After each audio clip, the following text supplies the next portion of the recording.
it's actually going to be another like quick second because my thing is going so fucking slow. What the hell? We hit the button, so now we're actually working. Hi, everybody.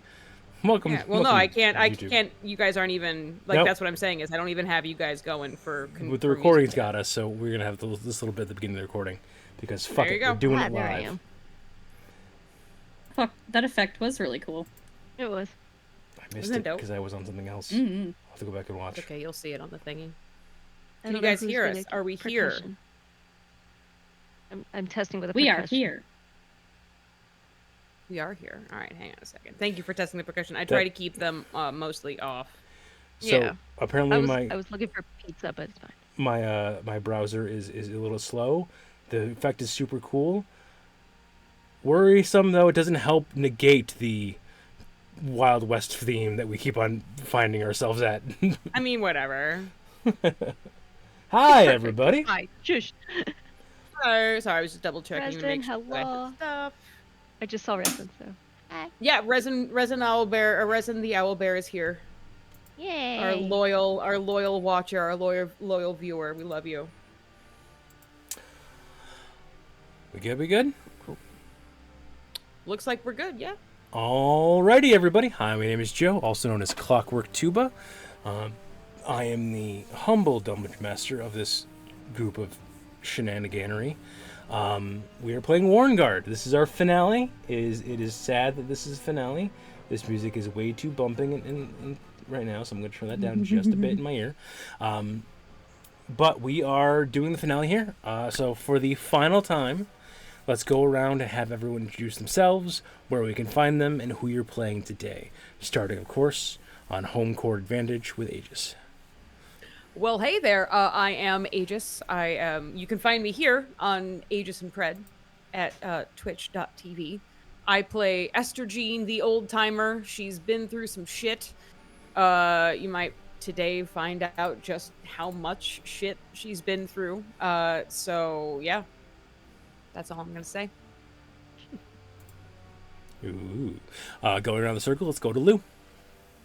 Hello, I am Tallulah and Chill. I can be found on here at Tallulah and Chill. And I play Salem, the caretaker of the Dragon Rider portion of the hold. And I have Basil, the snooty royal dragon. Quite snooty. Quite snooty. Relatively In a lovable snooty. way. In a lovable way. The lovable snoot. Keeping that circle going, we have Elizabeth. Hello, I'm Elizabeth. I am playing Lilith, the troublemaking outsider, and I have the very, very large bronze dragon mini smalls. Aptly named. Aptly named. Where can people find you? Oh, right. Nowhere. Plug thyself. Bit a bit. Don't look for me. On Mysterious. Sundays, you can find me running Call of Cthulhu on Shadows of Nox. And Wednesdays, you can find me there either on the YouTube over at Shadows of Nox for our Power Rangers podcast, or streaming for Power Rangers Centurion, where I'm the Red Ranger and the Blue Ranger. And I will be on, and I'm not sure when we're starting this back up yet, but very soon I will be on Lucas G Variety playing Fallout. Ooh. Dope. Oh, did you watch the series? Oh my I god. did. No. Children. That's all I'm saying. That's all I'm saying. I'm done. I don't have Prime anymore. I can't watch the series. It sucks. Continuing, and last but not least, we have Ava. I am Ava Rogers. I am playing Kian, Ala Rider, who has also been through some shit. Though he still manages to mostly be cheery and upbeat and looking forward to the future because the past sucks. But you can find me on Twitter at that nerdy writer sometimes. And on Monday nights on Shadows of Nox, where I'm currently running a sci-fi game set using the basic RPG system that Call of Cthulhu is based on, called Adrift. When I'm not in immense pain like I was last night. Anyway, yeah, that's me. So, for those of you who are just joining us, this game is Go back and watch the other ones. yeah. Go to my YouTube channel, go back and watch other ones. But besides that, it's fantastic. We're playing a game called Warrenguard, written by Natalie Putum. It is a fantastic game about riding dragons, and who doesn't want to ride dragons? It's just amazing. People who are dead inside. Well then, fuck them. Wow. I don't want them to watch that shit. Uh-oh. According to Resin, I am quiet. Let me double check what. Am I Yeah. fine on Discord or I is can that probably You're just need fine to on turn you Discord, up a little bit yeah. on my end. I was Yeah. also told that I am really quiet and Joe is too, but we can still hear Joe, is what I was told. Let me turn you up a little bit then. Turn Why? you up just a skosh. Okay. Aegis, how come every time you share my YouTube, you share it 5 bazillion times? Or Chris, how come? If it's Because I Chris doing don't it? want anybody to miss it. Okay. Harum. And because you're not here to stop me. Yeah, that's pretty much that is the answer. This is why none of you are allowed to get an orange dragon. Why none of us are allowed to what? Get an orange dragon. The orange dragons are the little get an shit orange gremlins dragon, of the fucking of Warrenguard. And honestly, if any of you had made me have to roleplay as a orange dragon, that you guys would have gotten in trouble. No. Anyway, hi. Can you imagine Kian with an orange? God, You mentioned Lilith. I don't want any of you to have. Oh my god, Lilith with an orange. So when last we left our intrepid heroes, we had a festival that was going on in the actual hold itself. Lilith had been sent away because the train had derailed, and the warren that was guarding the train was just a bunch of like yellows and oranges, so no one could actually physically lift the damn cars. So instead of getting to go spend time at the festival, Lilith had to go and do back-breaking labor for like 3 days straight. So we're sure that's going to be just fine, and Lilith isn't going to be grumpy about that at all. No, not at all. So we find ourselves with everyone saddled up in their dragon already, sitting on at the corner of the, like, basically sharing coffee, tea, whatever your hot drink of choice is. Cocoa, we could get some cocoa probably, with everyone dressed for war with their dragons saddled nearby, sitting basically on the edge of the warren, legs dangling over the side, as they watch a bunch of dotting campfires across the plain. So now is the time of the choosing, where Pridehold has to decide one child, one youth of around 15 years of age, to go to the caldera to have the chance to bond to a dragon and become a dragon rider. The way Pridehold does this is twofold. The first, which comes at the end of the festival, is the games, where youths from anyone who wants to can sign up to participate as long as they are adolescents, because you need to be in that 13 to 16 age range in order to bond a dragon. Will come and participate in games of skill, accuracy, balance, agility, athletics. And then once they're done with those, they come the final night, which is what's happening right now. How well you did in the games basically gives you a set base level of points. Then, for however long you spend on the open plains, with the monsters, with the danger, every hour is another point for you.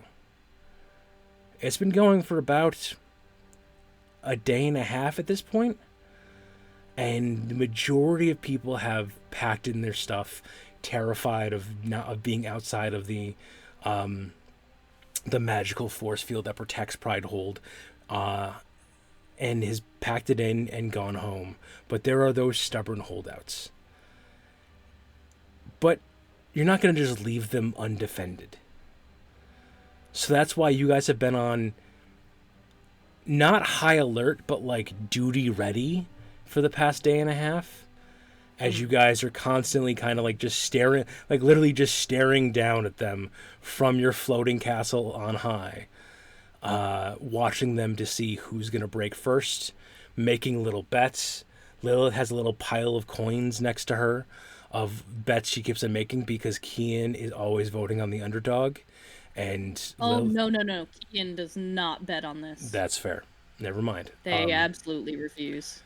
Then I'm sure is Esther or Salem getting on the betting action? Absolutely. I do it just because I want to outdo Esther. So yes. So everyone like So not only are we betting against all this shit, but we're also betting against. Do we have our own little side bets going on here? Yeah. We have our own side bets and what will happen. So everyone but Kian has a little pile of coins next to each other as they're passing them back and forth, betting like who's going to get first, who's going to be a little shit and try to sabotage someone's campfire, things like that. Right. Ian has been unreasonably like wired at this entire time, like hyper vigilant, watching over all of this. Mm-hmm. Duly noted.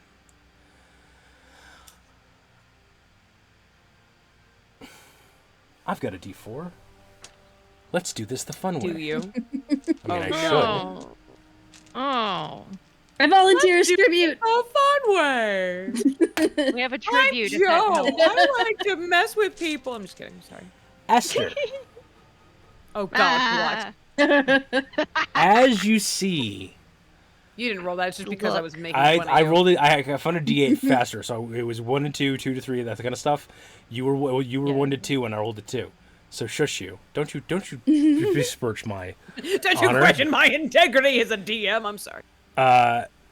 As you stare at someone basically try to sneak up on another campfire to douse it with a bunch of water, and see instead the turnabout be fair play as a bunch of other finalists go running up, stealing all of their gear, and that candidate getting pissed, like kicking the bucket of water, looking around for a bit and realizing they have no tent, no bedroll, no nothing on the middle of the plains, and immediately go booking back towards the protection of the hold.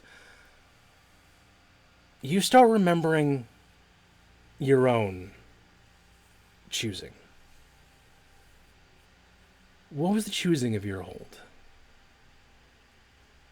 Oh, the choosing of my hold? Yeah. Well, they did it as a punishment there. If you couldn't hack it, if there wasn't a chance that you could make something of yourself normally, then they would ship you off to the caldera, because that's the only other way that you be somebody. Does anyone else sitting on this Warren floating island know the story? I don't think, no, not here. Okay.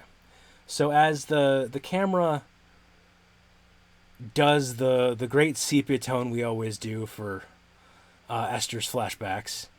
My aged memories. It's one of those things of like not, using camera knowledge, not breaking the 180 rule. The camera starts on one half of Esther's face, the standard Esther we know, the old Esther we know, and as it turns around and the camera kind of floats around to the other side, she de-ages back to being a 15-year-old girl. And where do we find her?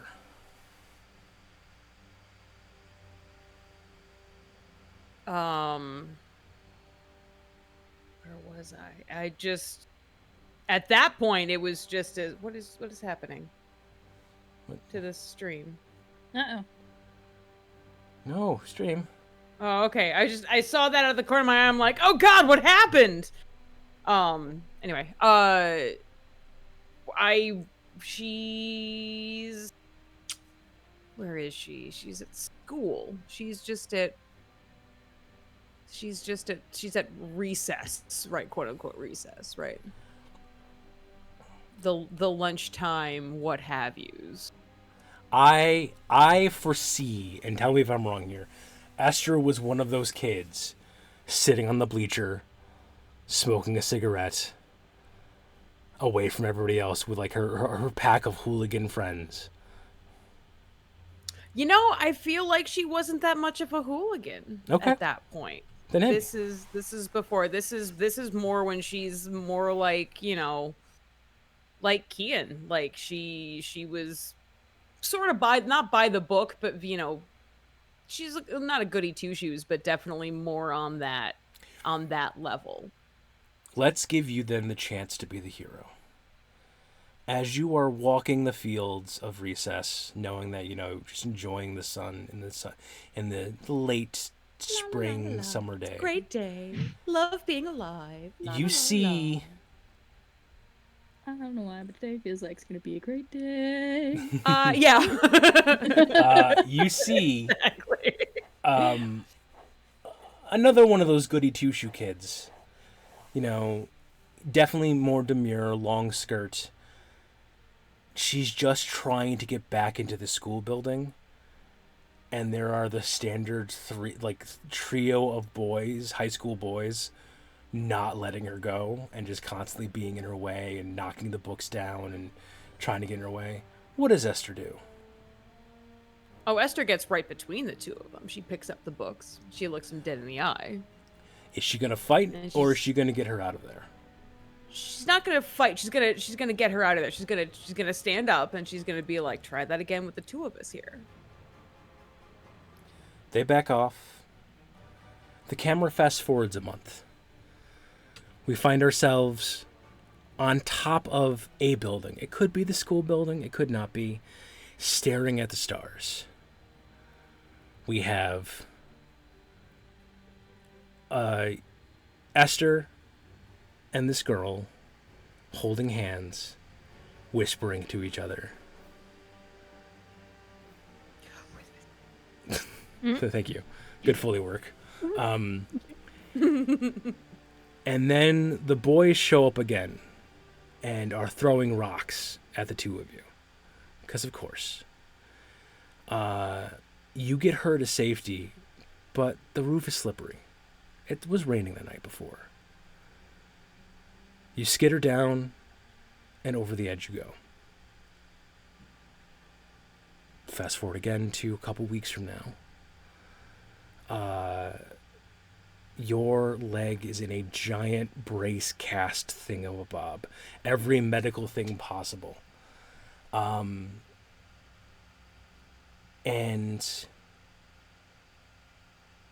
you were talking to her.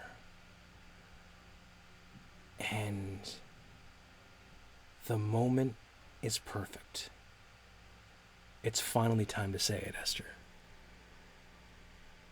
Say the words you know you want to say.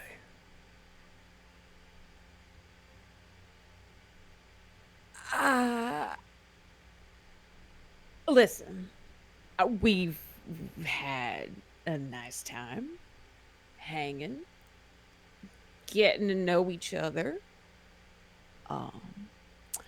I don't know what you think has been going on, but I wouldn't mind continuing to see each other. Fiery pain goes screaming up your legs. She's desperately trying to call for help as you hear people rushing in. When you wake up next, you're in a hospital room. They're talking, but you're not hearing what they're saying. All you hear is vague things like blood clots and did the best we could and saved as much as we could. It's not until the doctors pull back the sheet that you see one of your legs ending at mid-thigh. What the Yeah. all the 20,000 possible swears that exist in this world come out of my mouth at that moment. And this happened any other time of year, there's a chance. But it was the time of the choosing. And the one who has no future in the hold is the one who gets chosen. You don't even get to get checked out of the hospital. You were put on the back of a dragon. You were flown to the caldera. We see I didn't even get to say goodbye. a 15-year-old, terrified, scared Esther on wobbly crutches make her way onto the sand.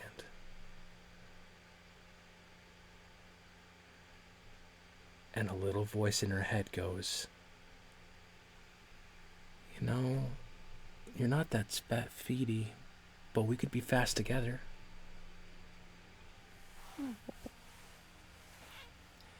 And we pull back to the modern My day man. as Oh, Thawne heart. nuzzles into your lap and you scritch the ridges of his eye. My little buddy. Just do good. Little buddy. I don't know why. There's something about the yellow bot. Ah! It's just perfect. Hey guys, those playing along at home, if you thought I was gonna let you out of here with a dry eye, think a fucking again. Who wants to go next? I don't know if I want to volunteer as tribute anymore. I was gonna say nobody after that. All I right. mean, I gave such. Sorry, vague- guys. I gave such vague information. I'm just afraid of what you'll do. Let me get I my already DA out made again. it so dark. I'm afraid of what it'll do. Yeah, I gave him so little, and That's reasonable. No, me and we talked for about an hour before session tonight to Oh, kind is of. that what y'all hash were out. talking about? Wonder Hey. what y'all were doing in the chat. So I'm early so glad together. nobody popped in. I invited I thought everyone. about it, I'm and then I so was glad like- nobody popped in. Thought about it, and I was like, Hi. I'm hungry. I need to make something for dinner before the game tonight. you said, "Hey, Uh, hey."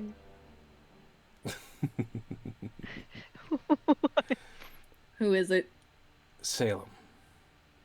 Yeah. We're just going around the circle. That's I got a 3 on the D20 my little D8 here. So Yes.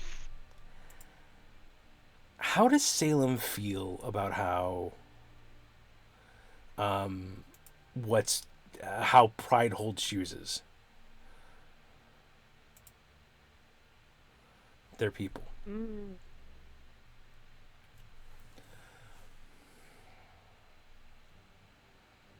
Probably it looks easier than what they went through. Okay. Yeah. Simpler. Did I just set myself up? Yes, I Yeah, did. yeah, you did. Yeah, I did. Because I had an idea of what I was going with yours, but you just said to go into hard mode, so fine. Yeah, apparently. So Ready, I think let's go.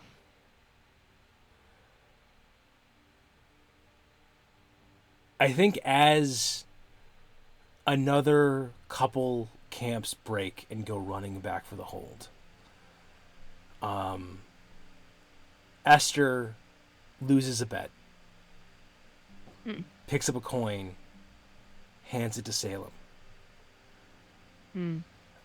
As Salem takes it, we see the coin drop down onto the pile, but instead the camera cuts to it dropping onto a stack of coins.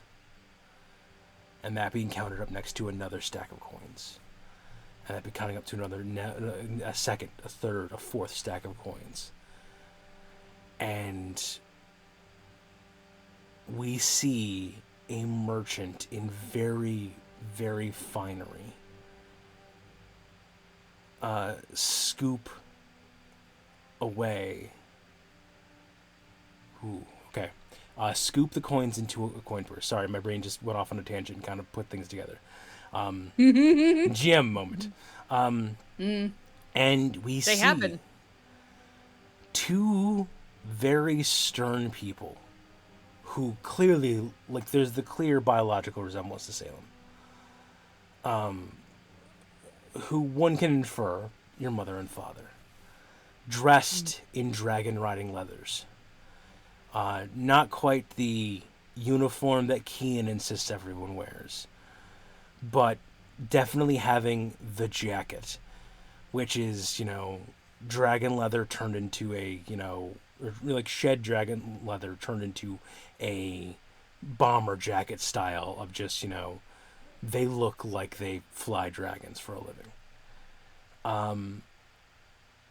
And the merchant takes the coins and says, that'll be enough to keep them another month. Then I'll come back. This is the end of your tuppence. I'll get a full allotment next month. And the merchant goes back into their shop, which has rooms above it, which is where you've been staying, because you're not a dragon rider. The Warren floats above Diamondhold on the mountain. But you don't live there. You live in the city that is run by diamond miners and precious gems and ores, and Brutus barking upstairs like the good boy that he is. Yes, apparently Brutus is in my diamond hold. Yes, so you hear dogs barking in the background. But basically, if you can't work in the mines, you have to find someplace else to work. And you can't live in the Warren, so you live in this mountain. You don't see the sun. You don't see the sky. You are, for all intents and purposes, a dwarf. Living under the mountain and pulling up things.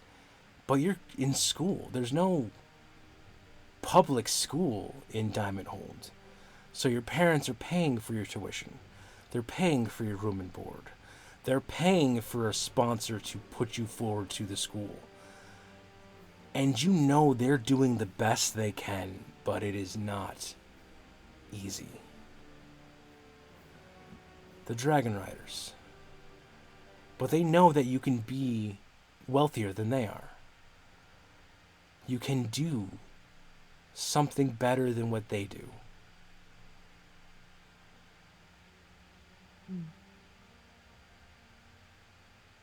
But they're starving. They give you hugs. They ask about your studies. They mount their dragons, a black and a blue, and fly back up to the Warren. And you're again alone in your room.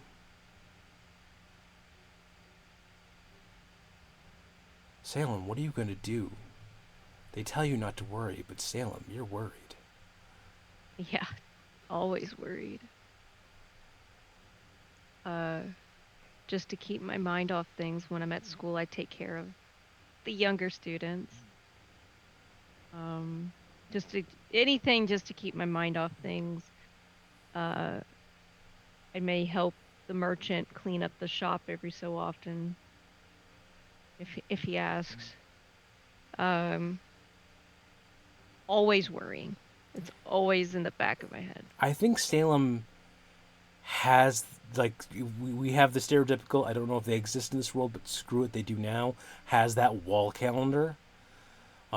It's got a painting of a dragon above it, and then has the month below it, and you have the due date of the rent, essentially, and you've been marking down the days. And we see the X's start filling that up in a faster thing until we're about a week and a half away. And then we find Salem, again, taking care of the younger students, getting them home sooner, and doing some of their chores around the school. You cleaning up after Lilith is not a new thing for you, because you're used to just picking up and going and just doing the work that needs to be done so that people can do what they want. And as you are cleaning up and packing away, you see the bulletin board for the school. Yeah.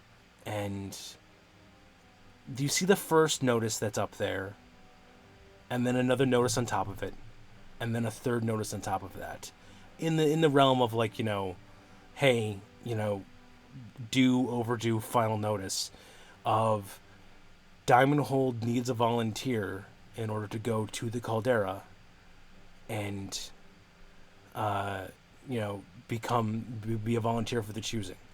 Second sheet. No one has stepped forward yet. We understand that you are all prestigious merchant families and they'll have to give up their family name. We do need to present someone to the caldera or we will suffer fines. Final sheet. If we do not get a name tonight, we will have to suffer the fines. Someone needs to go to the caldera. And as Salem stands there alone in this school building, here long after the teachers and the other students cleaning up and putting things away, what does Salem decide to do? I stare up at it, like, obvious conflict. Like, I want to walk away. Like, there's like, I know this is a dream of mine to ride, but am I even cut out for it? And then it's like, but if I don't try, I'll never know, and I'll just grab the notices and rip them off the board and go to where I need to go to apply. We fast forward about another week, and we find you in air riding mother's or father's dragon. Who are you curled up with, or who are you riding with to go to the caldera? I believe the black dragon is bigger than the blue. So you're behind your father, one arm wrapped around his waist, as he is very stiff, and it's been a cold ride, and not just because of the temperatures up in the mountains. They don't want you to do this. Yeah. But there's enough pressure from Diamondhold that someone finally came forward that they couldn't say no. Yeah. So they drop you off at the caldera. You walk forward onto the sands after doing the orientation with everyone else.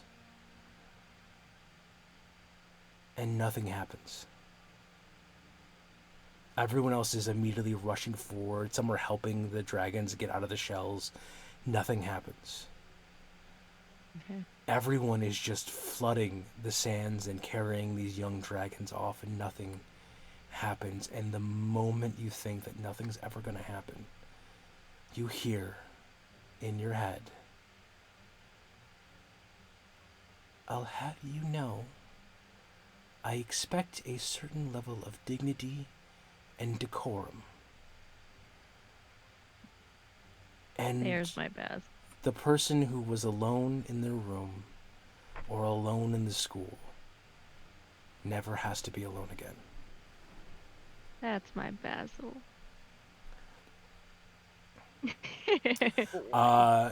Big baby. We cut baby. back to the modern day as Basil huffs staring down and sees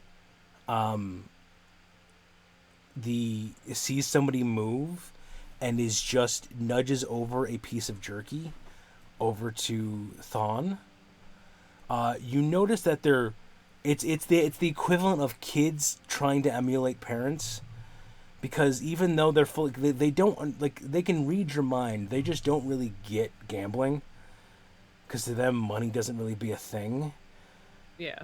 So they're seeing what you're doing, and when people are leaving the field, you're passing coins back and forth.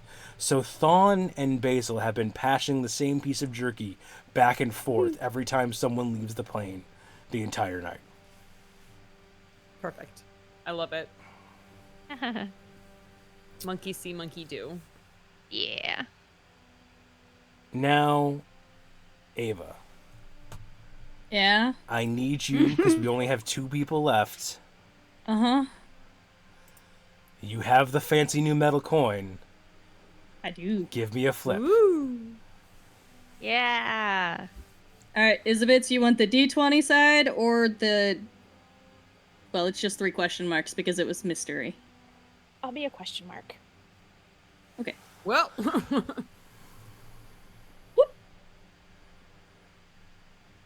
Oh no, that's me. your turn. It's my Meh. turn next. Joe, really quick, can you move a little closer to your microphone? Are you able to? I certainly can. I can also bring the I think microphone it's going to closer. stop you from. It's going to stop Every you now and then from it cuts out cutting the end of your sentences. Oh, Yeah. really? Understood. Yeah. Yeah, it's just not picking it up. Hopefully that'll be better. I just moved the mic closer to my face. Perfect. Yes, I am. Thank you for noticing. See, and you finally admit it, and think it's I don't. live and it's no, recorded. no. There's no proof. There is zero proof. There's all the proof. I will. Many, I will many break my. instances of You can proof. clip There's that on Twitch. witness- I will break my editing from rule to go back in time We and are. fix this. We are clipping that because we're live on my channel, and I can delete it, and you can't delete it. So, mwah, love you. Thank Curses. you. Bye. So You did it. everyone has been passing coins back and forth, except for Kian. The piece of jerky is being passed back and forth. Lilith, on a scale of 1 to yes, how drunk are you? 1 to yes. Yes. It's so Lilith's been having a version of my own personal rum incident, where it started off with Lilith drinking Irish coffees, and then no one was refilling Lilith's mug with coffee, so Lilith just said fuck it and has been just putting whiskey in her coffee mug and drinking it. Yeah. She has a flask in her cleavage that she keeps pouring out, pulling out, and pouring in her cup. Sounds about right. She stole the Ian's whiskey drink from- has like long gone cold. Yeah, it is one of those things where, like, people recognize Kian as being quiet. I'm not gonna say you guys aren't, but I'm saying with the way the group has treated Kian, especially when Kian has been in an emotional moment, I believe it's more of the group standing back and waiting. Kian will eventually come to us or not, or explode, and we'll have to deal with that afterwards. But that's fine. I think It's what the group does. Yeah. there is a creak of leather as Alarum just does the floppy dog thing and is just squishing Kian, and like Kian is like completely 1,000-yard staring, and then Alarum just flops onto the Kian. And Kian is just kind of like pinned, like cold coffee or cocoa or whatever is just spilled everywhere, as Alarum just without decorum just goes nope, flop. Plunk.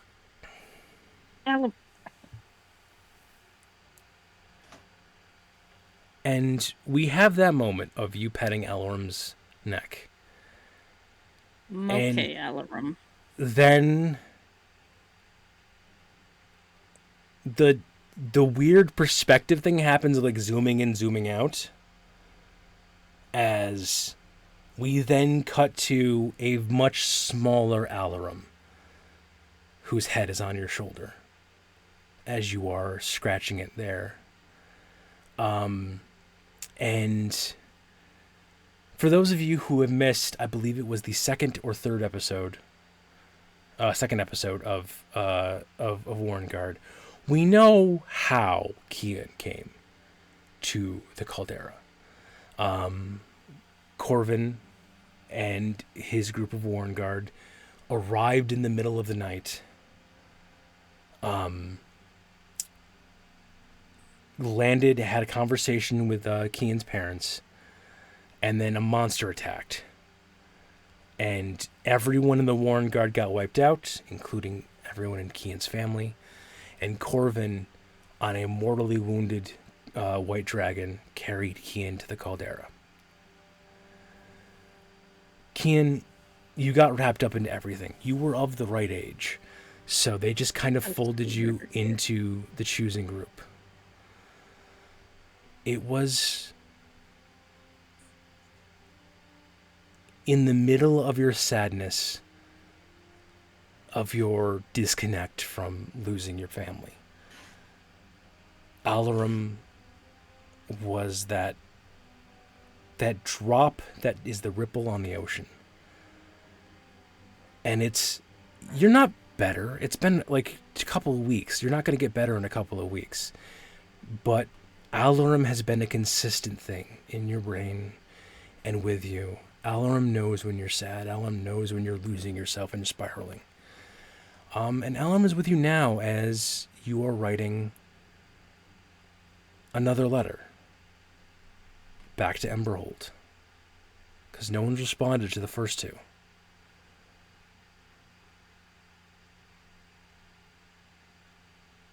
And then time stutters again forward. And you're writing the fifth letter back to Emberhold. And time starts stuttering forward. How many letters is Kian going to write? I think Kian loses count of how many they've sent. They send one like clockwork, like maybe once a week. Like me. Sorry. But they send one once a week, always.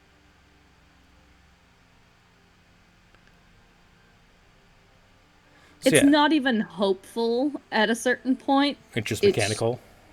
Yeah, it's Like it starts off you refusing writing. to accept the obvious at this point. It starts off you writing to the head of the Council of Emberhold. Then individual Emberhold members you're aware of. Then anybody like neighbors or other like merchants you guys dealt with as a one of the outlying farms. Like literally just ream after ream of anybody whose name you can think of. You put it on there, give it to whatever yellow dragon has decided postal duty that day. And I think at least once we see a Kian who isn't seeing past their own nose handing a stack of letters to a yellow rider with a wooden leg who there'll be familiarity years later, but not both of you are dealing with too much right now to even think about the other. There's a lot of shit going on in my life. Forgive me if I don't remember every. And it isn't till about 3 months later when Corvin is out of the hospital that you go to see him in the hospital. And he is screaming at the top of his lungs. Angry. Furious. Kian walks in to hear the final line of Corvin pinning, what was his name? Bjorn Twinkle Rider, sorry, back in the thing, to the wall with his brand new cane over his throat, saying no one has fucking told him?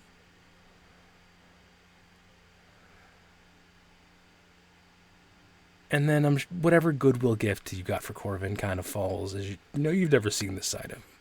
He was a Warrenguard member of your family hold for a long time. And then we cut to a sunset.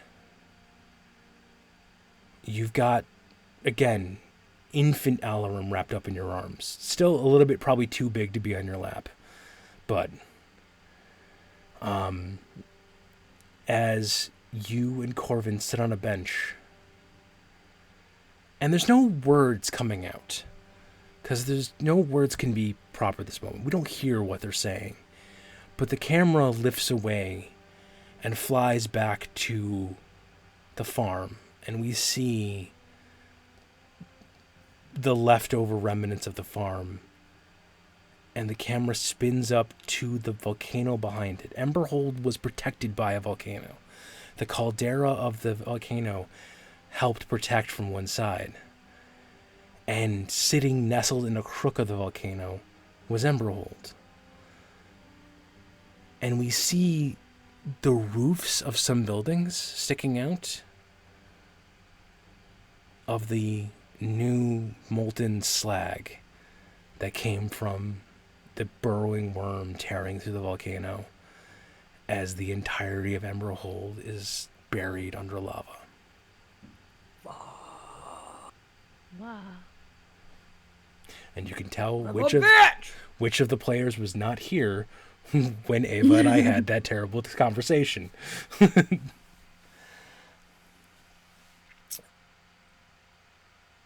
So we'll have one final scene of Kian at the school. And I'm going to let you dictate this. What is the last thing we see of Kian before we pull back to the modern day?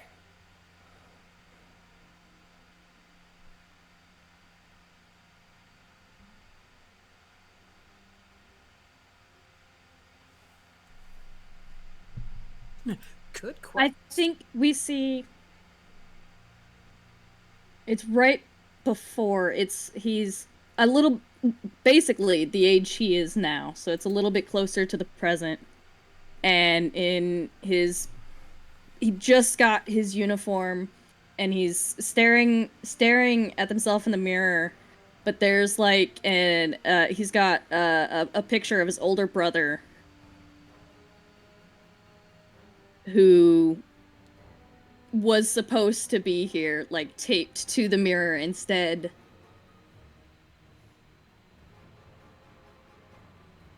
I get too attached to my characters. And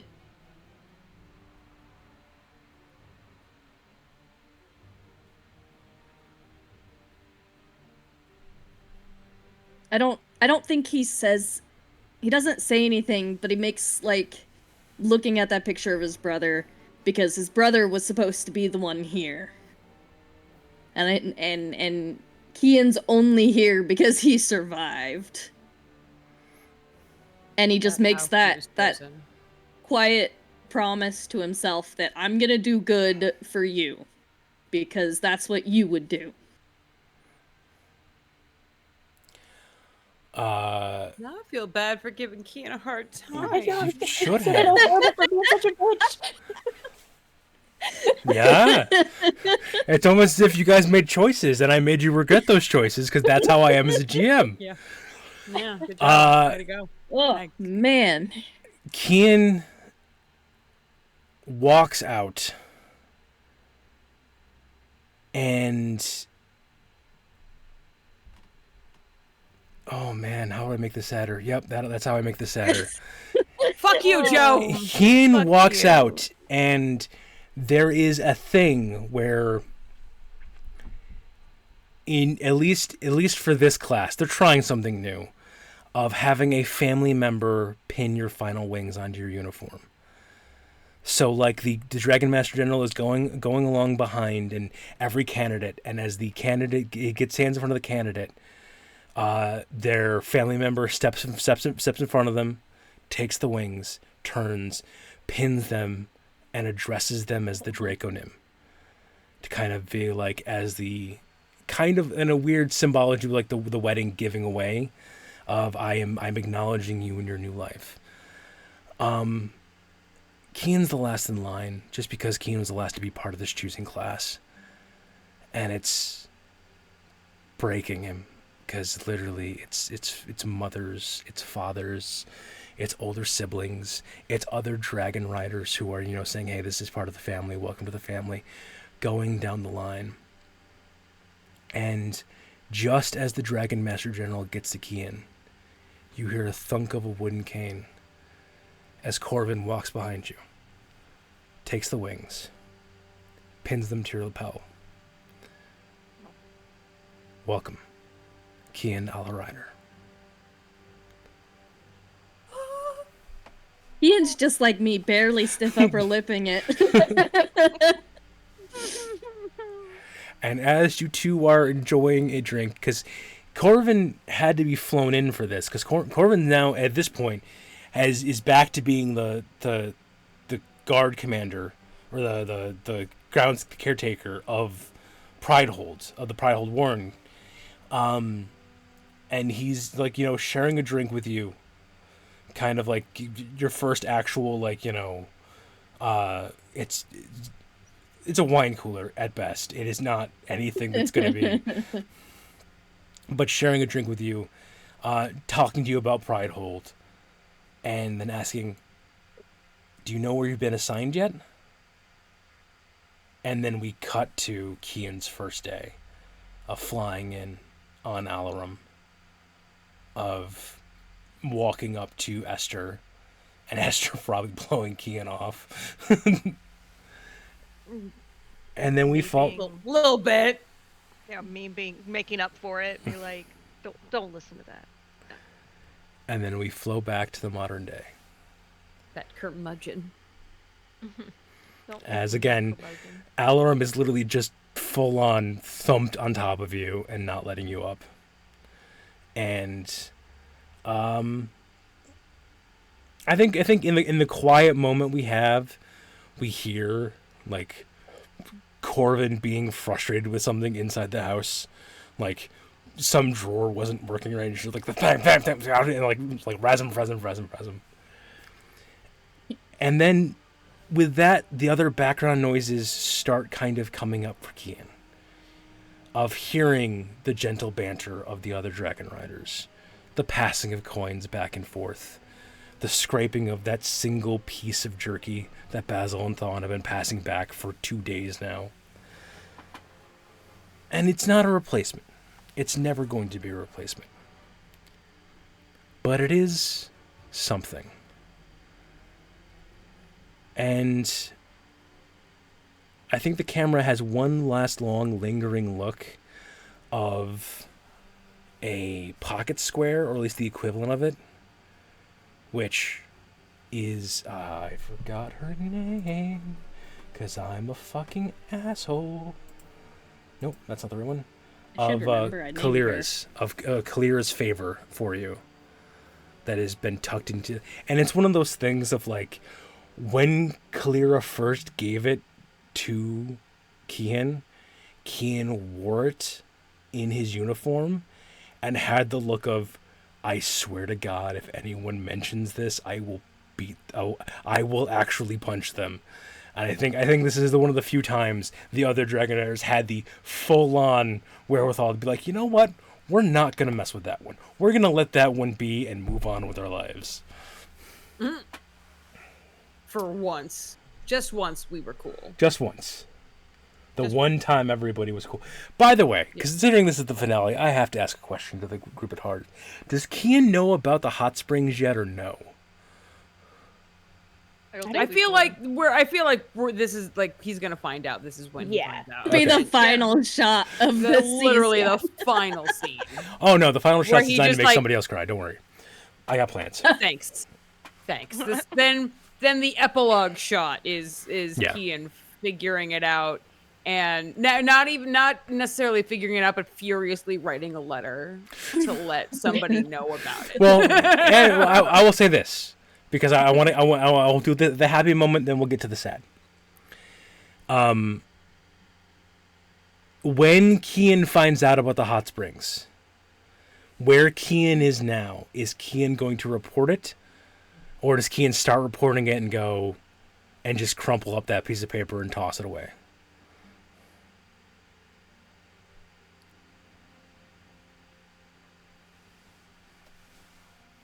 I think so.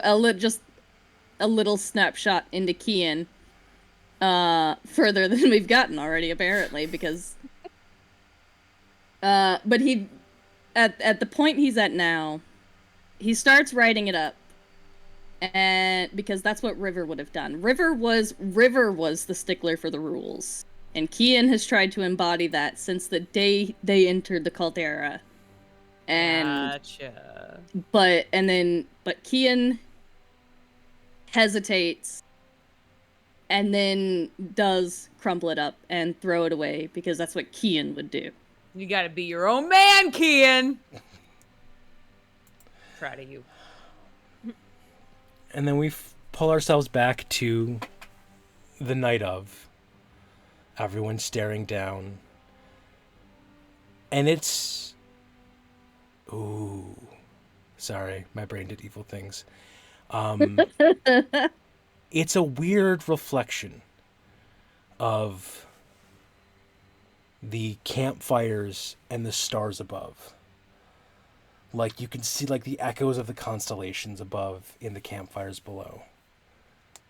And as we watch that, the campfires start to ripple and swirl into being a proper reflection. As we find ourselves in Glitterhold. Glitterhold's so named because it is a hold surrounded by beautiful, still lakes. It's a fishing community. I was gonna say glitter. It is not surrounded by glitter. No. Damn it! There is the standard, chained and floating island above hand.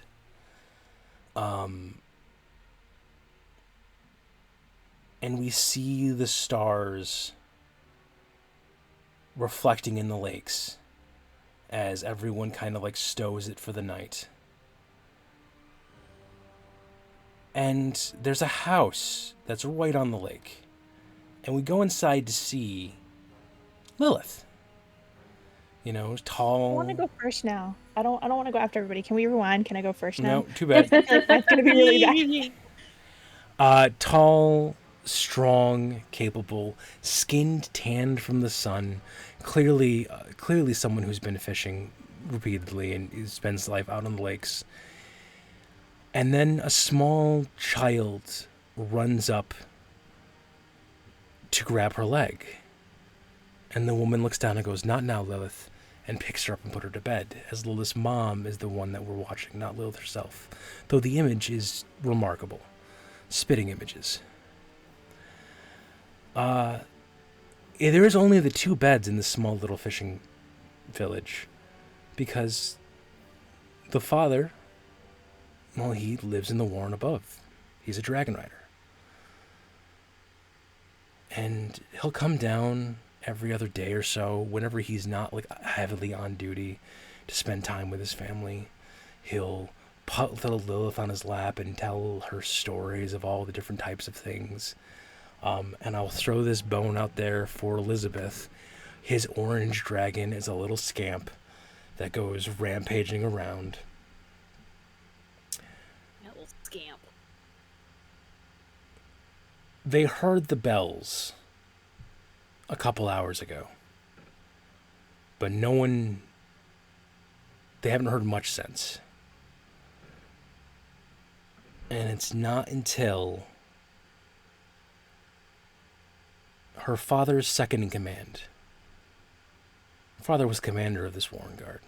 The second in command on his, we'll say, pink dragon, lands outside, opens the door, and immediately pulls off his hat. And that's where Lilith's life started to go wrong. Because it's a dangerous job, and her father never returned.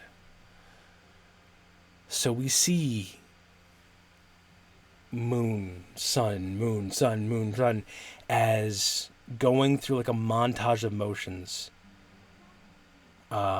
We see Lilith grow into a strong fisherwoman like her mother.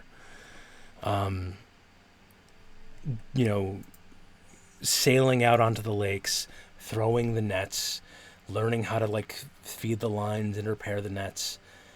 And it's just as we see Lilith growing into an image of her mother, we see her mother shrinking with age and with loss, never quite getting over the father. We have Lilith desperately trying to like make sure everything's fine, and then we have that last moment straight from Up, where Lilith's mom stands up to throw a net out of the boat and then collapses back into the boat immediately. And then we cut to Lilith by herself in a boat on the lake, throwing for fish. And there's that moment with her of just staring off, a little 14-year-old girl just turning 15 soon with no one to celebrate.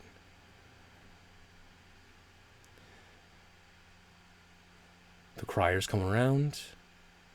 The dragon riders approach. A volunteer is needed.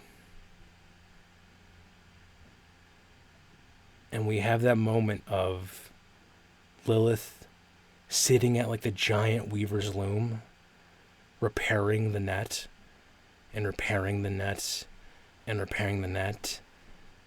And she just gets this look in her face. And doesn't even put things away, just stands up and walks away. And we next see her on the sands of the caldera, with this voice in her head of just, I'm stuck. Help. As this big bronze dragon is stuck in her shell. And Lilith uses her fishing knife to crack open the shell and break her open and get her out of there. Aw. Like as she's hatching in her shell, you mean? Yeah, like she's the hatching is starting, Aw. and it's just like the little piece came out, but like she's just folded in such a way that she just could not break through the rest of the shell.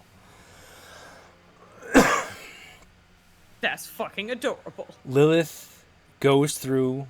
I should have brought water. I have no water down here. Shit.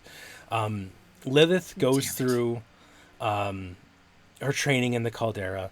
We've talked briefly about this before with the not realizing how big bronze would get, and then treating Minnie like a lap dog until Minnie was too big, and then just saying fuck it, this is Minnie's a lap dog. This is my life now. 50-foot lapdog. Yep. Well done. And then we see in the modern day, we see Lilith glance over at Kieran. And again, there's that moment of just like their faces superimposing, and then we see 18-year-old Lilith marching forward into, her new Warren. And the commander, welcoming her in.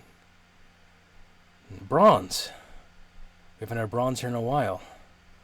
Well, I've got good news for you. I have some special duties I can provide if you're interested.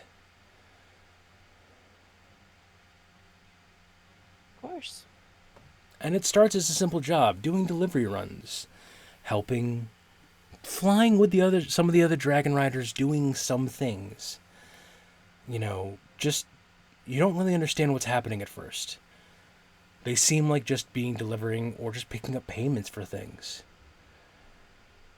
And it's not until that day that you're flying back with the others and 2 full wings of dragons from the caldera are circling your warren that you realize these special jobs have not been of the legal variety. And you have a choice of either try to explain that you knew nothing or run. And whether it was everyone else doing it, whether it was Minnie's fear that you feel lancing through you, you ran. We cut forward a couple years later. Lilith is a name that is feared up and down some of the holds. You are terrifying with your crew of rogue Warren riders. I am adjusting in my chair and hurting my knee because fuck the weather. Yeah, it is rainy. And there's that moment of, oh God, sorry, my brain just did a really bad, and I apologize for literally the sentence I'm about to say. You are repairing the net you used to capture people. And your hand is going through the motion of fixing this net. And fixing this net. And you overlap with the 15-year-old who wanted to become a dragon rider like her father. Fixing the net. Fixing the net. We cut to Lilith approaching the caldera, sneaking away from her crew, saying, I will turn in everyone else. I just want to come home again. We cut to someone from her rogue group finding out and them all attacking her. We cut to the members from the caldera that were supposed to back her up and do the arrest arriving to find a heavily wounded Minnie protecting a Lilith who looks up with a scar on her face and blood pouring down her side.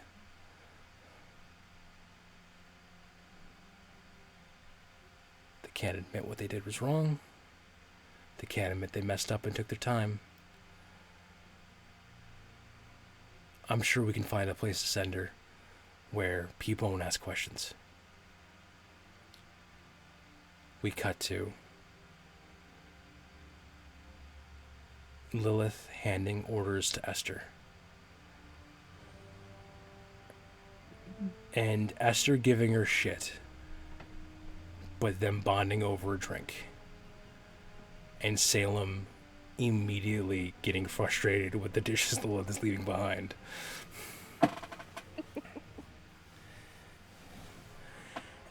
And as Lilith looks out,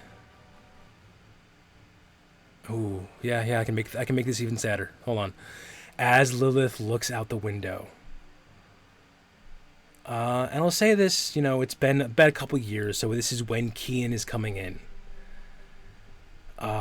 Corvin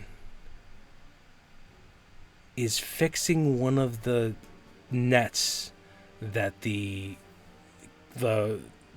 lift uses to help keep people in, and is fumbling with it horribly. So Lilith, without a word, basically slaps it out of his hand, shoos him away, and with Minnie by her side, Lilith sits down at this net and is fixing the net. With a maybe not content smile on her face, but that perfect smile we don't see does show up. And we are back to the modern day. Love it.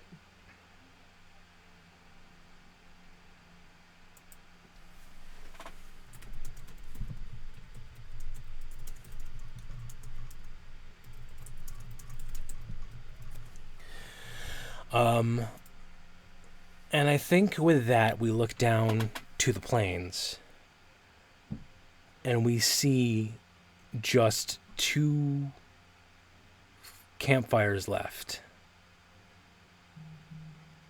And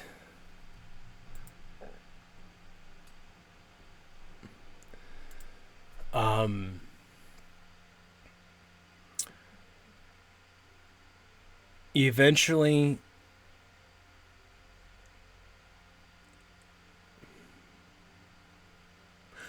out of your dragons, who's the biggest shit? Who's the biggest what? Who's the biggest turd? Who's basically the biggest asshole out of all 4 of your dragons? Fine. I was gonna say, I feel like Basil. Yeah, Basil. So as the 2 of them are sitting there, basically completely sitting out, Basil breathes one glowing ball of energy that just streaks down and smacks into the ground before them. And they both are like, yep, okay, time to go. And they pack up and then just head back inside the pry hold. One of them wins out on points. They go by they, them. Somebody give me a name. Who didn't give me a name before? Somebody give me a name. Micah. Micah? Okay, so yeah, Micah is the winner. They won on points they had beforehand. over the next 12-ish hours, because it was happening right on midnight, so around high noon the next day, Micah is packed up with things to go to the caldera on. Who are they riding with? I'll say us. I guess Minnie, because Minnie's so big. So she can... Okay. On your aspects, I need you to add a new one called Civilian Rider. Oh no. Oh no. It's gonna happen, I'm folks. so glad you spoke up before I did. So do all I'm of us regretting. do all of us gain a token, by the way, because we all reflected on how we were Yes, chosen? everyone gains tokens. And I will say this because I'm being generous. Everyone gets another token because I kind of railroaded this with the scenes I had up in my head. So I didn't really give you guys a chance to take your moves. So yeah, everyone gets 2 Fine, tokens. I was gonna say I've got 4 tokens now. I'm not gonna complain about that. I have a feeling we're gonna need them. And Yeah. as you guys are flying Micah to the caldera, Flying. We're flying. you are weaving in and out of the flying islands. And then there's a twinge in the back of your necks of something's watching you. And with that, we're going to go to break. Oh It'll be no! a quick 5-10 minute break, folks. We'll be right back. I will hit the BRB over here as well, folks. You guys sit tight. I promise we will be back momentarily, and if Pred can go back to the cool guy, whatchamacallit, that'd be awesome. All right, be right back. Welcome back. We back, everybody. We're doing How the you thing. do? We're playing the feud. How we be? I really like that transition. Can we keep that transition, Yeah, babe? that's a fantastic Yeah, transition. that's badass. That's fucking dope. Look, we need somebody to run Deadlands on this channel so that we can play Wild West and with supernatural things. And I'm calling Nut It. I mean, listen, we got the technology. You may have noticed. Alrighty then. We're back. We're back. Boyfriend might In be the up in for the running in the Deadlands. present. Are we in the present? We're in the present. Thank you. We for are in the explosion. present. Micah is currently on the back of Mini Smalls. Yes, Micah. Hello, Micah. Let's go, Micah. Let's go, Micah. Micah has asked Lilith 5 million questions. Lilith has answered one of them. Barely. And that question was, am I bugging you with these questions? And that answer was, always. Yes. Oh, about right. Alrighty. So, we'll do it this way. Easy enough. We're back? Okay. backpack. Backpack. So yes, as you guys are flying in and out of these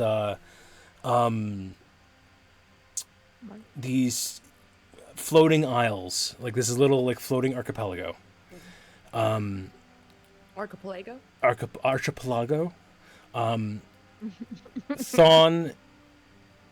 you get to go first. So Of course I do. because you're the fastest fucking thing in the sky. You have a quick of 4. It's ridiculous. I do have a quick of 4. I have a 4 quick, thank you. So I have a 4 quick and a 20 to 25 feet big. you see vines crawling between 2 of the aisles, and you kind of like, as you duck to avoid them, they start trying to reach for you. And Absolutely not. you notice that there's essentially a web over all these islands. There's these vines trying to connect and pull them together and grab whatever they can. The official name for these are vicious vines. If you go to slide 7 of our little thing, you can see they are thorny and poisonous. They grow aggressively fast, and they are flammable, which I'm sure that's not going to get tagged at all in this entire fight. So, as a reminder, I got 4 tokens. It has 4 stress because there's only 4 riders, and I have 3 actions. But yeah, you go first. All right. Listen, I'm gonna fucking shoot lightning at it because that's my move. I mean, probably a good thing to do. Go ahead and chuck that lightning. I'm trying to think if I want to do anything else. How many vines are you said there's like a whole like It's fucking basically web netting of them, right? Yeah. Picture like a vining colony that has just taken over this area, and you like go into. You are fast enough to not get caught into it, but you go into an area that's basically there's nets all over these aisles, kind of grabbing together, and as you guys get close enough, their vines start reaching out, trying to grab onto you all. Yeah. You are far enough away from the hold. You are in essentially the no man's land of this continent. So, you know, there's no real danger to the hold or the things. You do have Micah, who would be nice if Micah survived. It'd be nice, but so who's does Minnie not have a turn? I noticed that I took Minnie off the line because the whatchamacallit, gone last Minnie time. is because Elizabeth wasn't here last time, but yeah, Minnie is right after the All right. vines. Cool. Sorry, just making sure. Yep. No, vines have backseat GMing. Don't mind me. no worries. Vines have a quick of 3, which is faster than everyone else except for Thawne, because Thawne is on speed. Because. So I want to do the thing. I'm trying to think if I want to use anything because I want to probably try to do my lightning strikes twice early on. Okay. And I want to use a token to give me a little extra boost. Give you a little low. She's scared. She doesn't warn me before she jumps up on my chair, so I'm just like vibing, and then all of a sudden, cat. So all right, which one of you hooligans did it? Yes. Which, I was wondering the same. Yeah. All right, Who do you think? I figured. I don't know. Here's the problem. Out of the 4 of you, I don't know. All 4 of you could have done it. It was me. Just picturing that lie. They're just. Yep. Yeah. That's exactly what I was in. Thank you. For those Thank you playing for- along at home, they are graffitiing my my slideshow here and making Not it too bad. pure rile. Listen, Sorry. it still says thorny. Okay. It does It's still just say the thorny. H is capitalized. It is T What do horny. you want from me? It's T horny. All right, so Anywho, so I'm adding an extra 2. So I'm using a token to add extra all 2. right, which aspect are you invoking with that token? Except my spitballs of crackling. That's yellow fine. I just got to know because you can only invoke 1 per roll. So if you wanted to say on the back end of the roll invoke other things, you got to find other aspects. That's why I always ask. I know there's plenty of applicable stuff. I just need to know which one you're doing because you can only get 1 per roll, and except in the case of when you guys succeed in style creating an aspect, those are the only exceptions where you can invoke both of them in 1 roll. All right, so we'll call it a flashy or a quick attack. Yeah. I mean, I'd like to go quick because my quick is a 4. You considering the fact this is literally the first action of this game, I will let you do quick if you want to do quick. Yay! All right. So let's go. I got a 0, so then I got the +4 for my quick. Yep. And then an extra 2 for Yep. my. So you're my rocking the 6. Skin. I'm rocking a 6. I got -3 on my fucking roll. Damn straight you did. So it's gonna take a moderate consequence. We'll call it singed. We'll call it fraying. As in response to the nets of vines ahead of Thawne. Thawne lets out that bolt of lightning and snaps through a bunch of them like the big clusters and causes those to kind of give you guys room, including letting I don't think you guys are stopping during this thing. I think you guys are flying through. We're doing quick time events as you guys are flying through these islands. So you cleared a way big enough for Minnie to get through. Yeah, and can I do my lightning strikes twice? To Absolutely. Make sure? So for this one, I'm not going to use. It's just going to be my quick again, right? Sounds good. Okay. That's a 1. So that's a So 5. That's a 5 I'm rocking. All right, I got a 3 with the after the roll.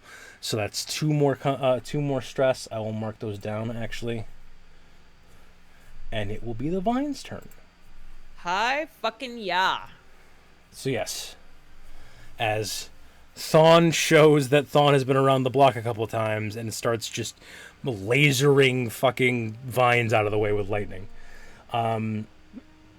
So one attack is going to come for you. For being the biggest target, one's going to go for Minnie. And the third one is going to try to create an aspect of entangled, which basically is trying to warp up around around you guys and kind of end run you. So I'm going to do that one first. Let's do quick. All right, so it barely succeeds. Not to break up the conversation, Yeah. but every so often I see somebody who is going by the name Anonymous Chinchilla, and I just think of your 6-foot chinchilla. Oh my god, yes. So it got Every time I entangled. say it, I laugh. Yep, sorry. No worries. It got entangled. It adds that. It's going to... Let's attack Thawne and Esther first. How are you guys defending? I feel like I'm gonna fucking blow my wad immediately, I guess, but I want to use my sheer speed whenever I try to overcome an obstacle with my sheer speed. I add +2 to my roll. Now, Can I do so that? that's fine, and that does not... On the overcoming obstacle, the overcoming obstacle would be if you wanted to go diving through the nets to overcome entangled. That would be overcoming an obstacle. This is just a pure defense roll, so you're not getting the +2 Okay. from that, and you don't need to use a token for it either. You can just roll with. But I will say, because you are becoming sheer fucking speed, if you want to just quickly defend, you can roll that. Okay, so but then I can just use my quick for Yeah, defensive roll. Then. yes, Okay. exactly. All right. Heard. Let's do this. Please don't be okay. -1 is fine. -1 I can deal with. I think. I hope.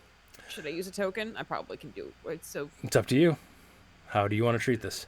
I'm going to use a token because Okay. I have 3 still. So that's going to be rocking with a 6, but I got a -1, so it's 5. Okay, they got a 3. You absolutely win on that. For the one attacking Minnie, it is going to spend a token to invoke Civilian Rider. So you have -2 to this roll. On Oh, top of everything no. else. Awesome. Now, how are you defending from the attack? I mean, just barreling through? What's going on? Typically I would just barrel through because I am bigger and Mini stronger one. than most things. Right. But I do have the civilian with me, and I don't want to do anything that's going to hurt the civilian.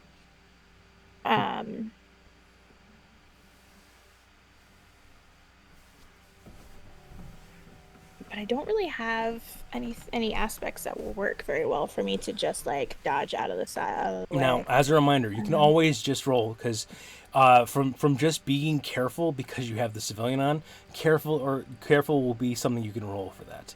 You're perfectly I fine. have a 0 in careful. Okay. Um, Then No, you you're can- careful as a 1. my Oh no, careful wait, is that's 1. clever. Never mind. No. I can't fucking Yeah. read. Would I be able to do quick instead? Because I'm quickly I trying can see to quick. roll out of the barrel roll away from it. And Kean, it's okay if you can't read. It's not like you finished schooling anyway. You got shoved off to the caldera real quick. And I have a Damn. -2. You have correct? -2 to Oh, this. blow. Okay. You do have 3 tokens though. I do have 3 tokens. And I think I want to... Can I spend a token to negate that -2? If you give me what aspect you're tagging to go along with it. So, whether it's a strong move on your character sheets, whether it's an aspect on your dragon sheet, or an aspect on the scene that's in the threat slide, any of those options are available. You just basically got to tell me what part of the environment are you taking advantage of. My dark mind literally just went to the I have a bad habit of breaking the wrong things and Yeah. then civilian rider and no. Yeah, that's... I was going there too. Okay. Oh, thank God. And then I was looking at my strong moves, and one of my strong moves is hurt someone. So,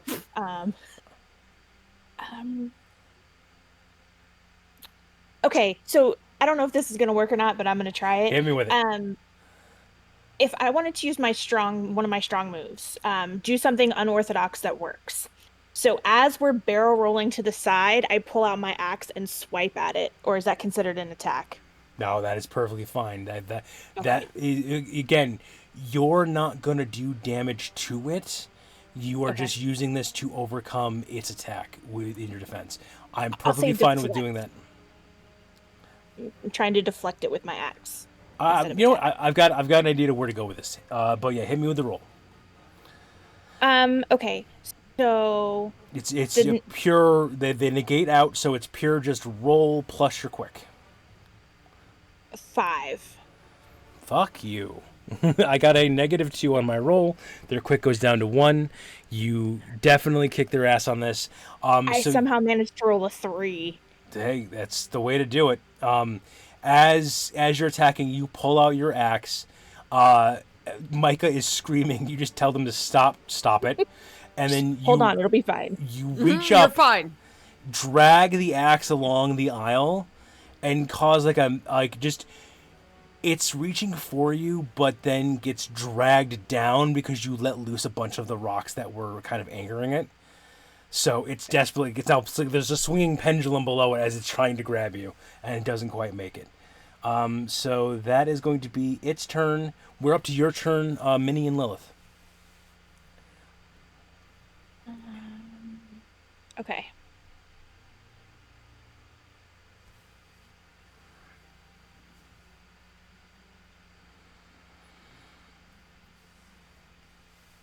Is this thing can is it smaller than me? I will say this is one of the few things that are not smaller than you. If you want to try to browbeat an individual thing, possibly, but it's basically the full network of them is everywhere.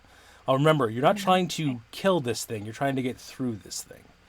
Right. So if you want to, I'll put it this way: pitch me, and I will see what I will allow. That is the true nature of this game. Pitch some bullshit and see if it lands.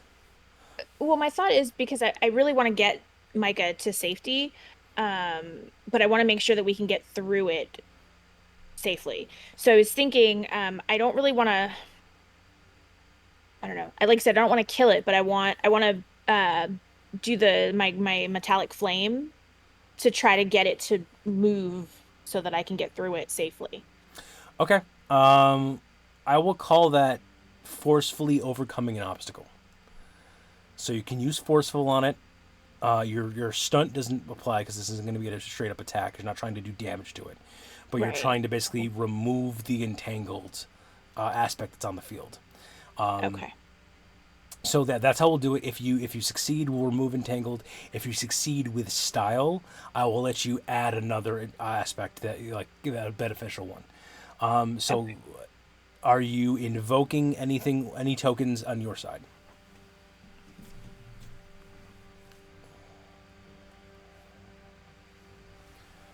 Um,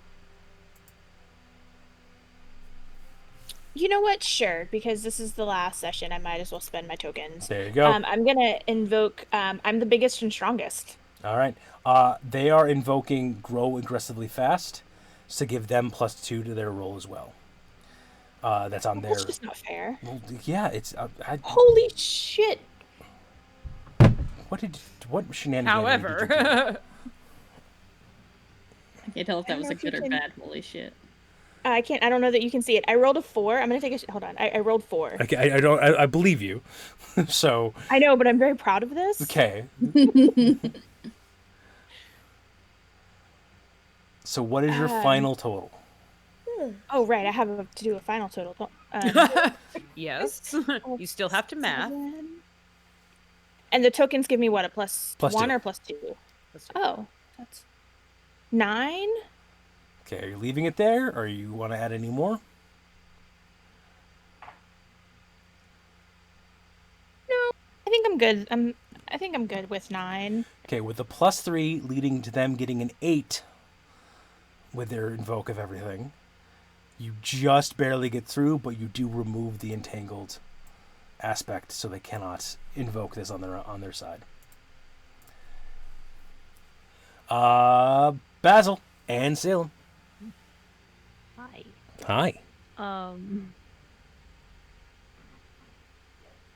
in a way, I want to be like, somehow get the civilian from Lilith, because I know Lilith can do way more than what Basil That's and what I can was do. thinking too. And I just like toss him over.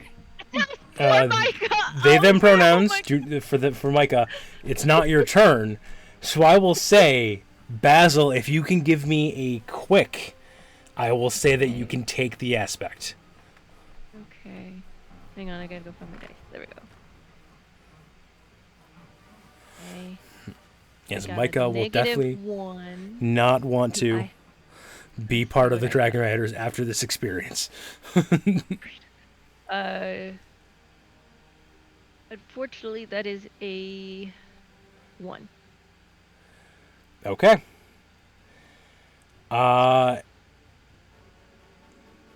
You know what? We're gonna have some fun with this because we got one less Oh, person to do no. this.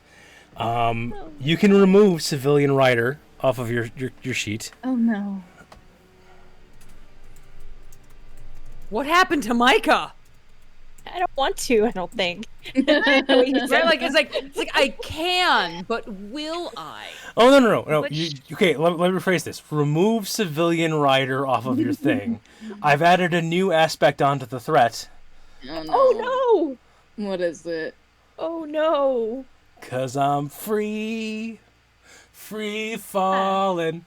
Micah Good thing I'm is quick. midair. It is. Good thing I'm quick. It Tell me is I'm next, time fuck, for I'm no. It is next. Kian and Alaram's turn. I'm yelling out to Kian. Well, let's see. Kian, being who they are, was back watching all of this because they always get a look at everything going on before taking action. They're not slow. They just think things through. They take a sec. They analyze. If you will. But however, my quick is 0. What do you have, and what bullshit can you spin for me?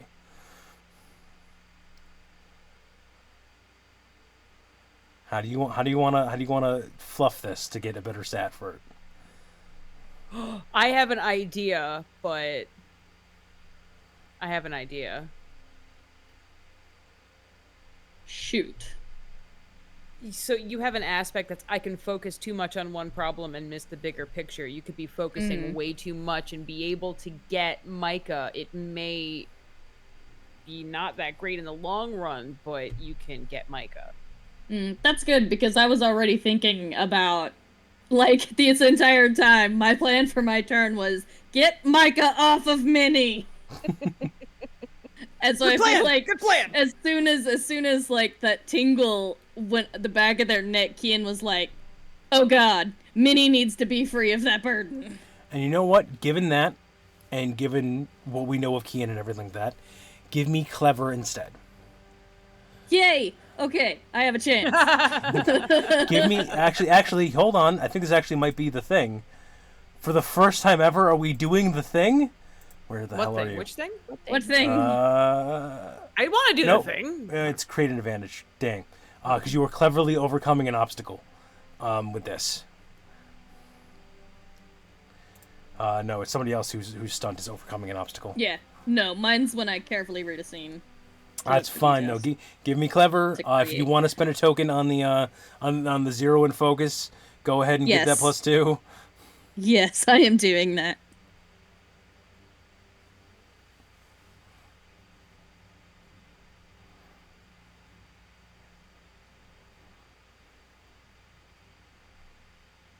Six.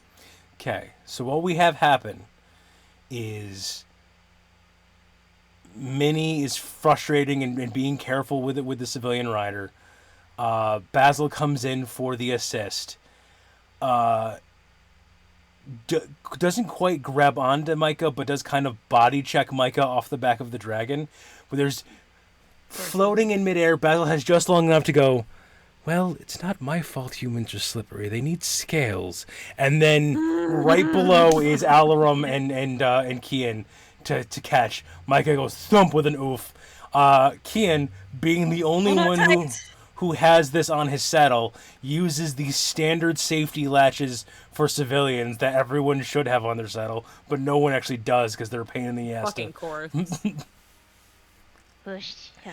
And locks Micah in. Kian, go ahead and add civilian rider onto your aspects. Esther flies by with Thon. Nerd! God damn it. Well, hold on. No. Let's do this because we are in the finale. We're in that point. So Esther flies by and screams out "nerd" at Kian. What does Kian scream back at Esther? This has been in real time, months of you guys all working together. At what point is Kian going to stand up for himself and goof off back, or is Kian just going to accept it?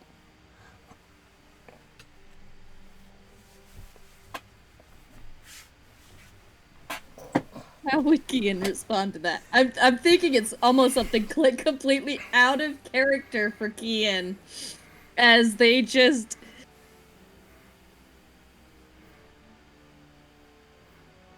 I don't think they would go that far. Oh! If you're not going to say that out loud, you need to share it in the chat for us. Yeah, because now I want to know. Well, actually, hold on. The mood that Kian is in with everything, and I think it's completely out of character for them, as they just the most amount of vitriol you've ever heard from this child. It's just a fuck off. That right there is why Kian is now invited to the hot springs.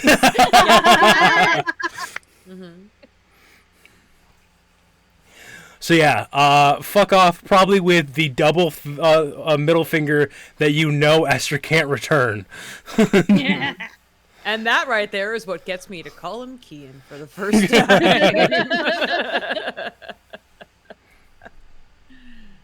Yeah, so I think at the end of that we have Esther slide back into formation with Salem and Basil, and Esther just calls over, "I think the kid's gonna be all right." Yeah, kid's gonna be just fine. All right, that's back at the top of the turn. Thawne, we've got you. All right. Well, what are we at here? How are these things faring? They're pretty beat up, but they have wiggle rooms. They have wiggle rooms. Oh no. None of them are. If you finish the sentence, I can answer a question. I got a fun idea. I'm sorry. So, are they still trying to like catch and strangle me? Are they still trying to like? They kind of catch and strangle all of you. It is that one fuck off mission from every space fighter game you've ever played in your entire life, where you are inside the spaceship and things are constantly getting in your fucking way. That is what you guys are going through right now. I almost wish that there could be a scene where it's like me and Thawne, there's the one that's following us and it's following us really hard, but we're going too fast and we end up tying itself up because we're going in and out. That sounds like quickly creating an aspect for me. Yeah.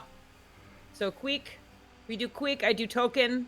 I make tokens. You make tokens? Oh. You could do tokens. I do tokens, so I have my 4 quick, and then I got my +2 from the token. So. All right, I'm gonna spend a token to grow aggressively fast. I have 1 token left. Saving it for Kian. I gotta get that civilian. I'm at 0. My roll is. So don't worry, I've got the tokens to counter. Great.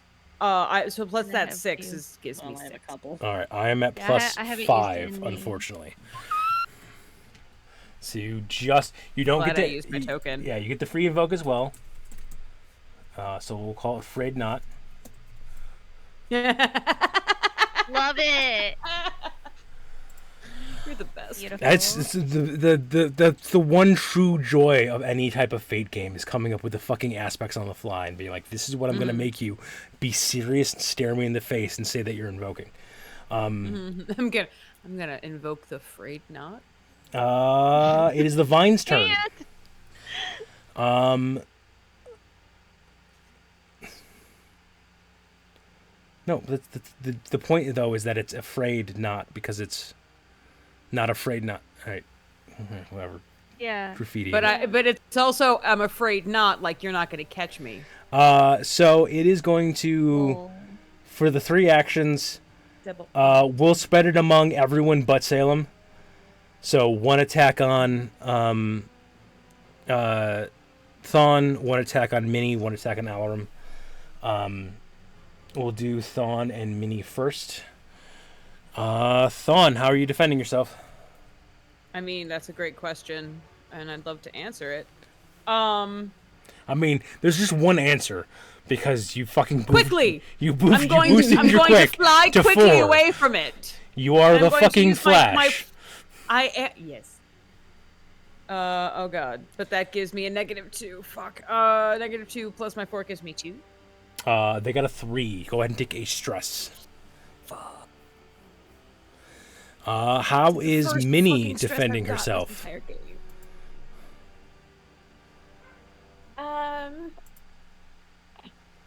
You no longer have the civilian. This is very true. Hot potato has been moved. Hot potato. Literally. Sorry, Micah. You're now known as Hot Potato.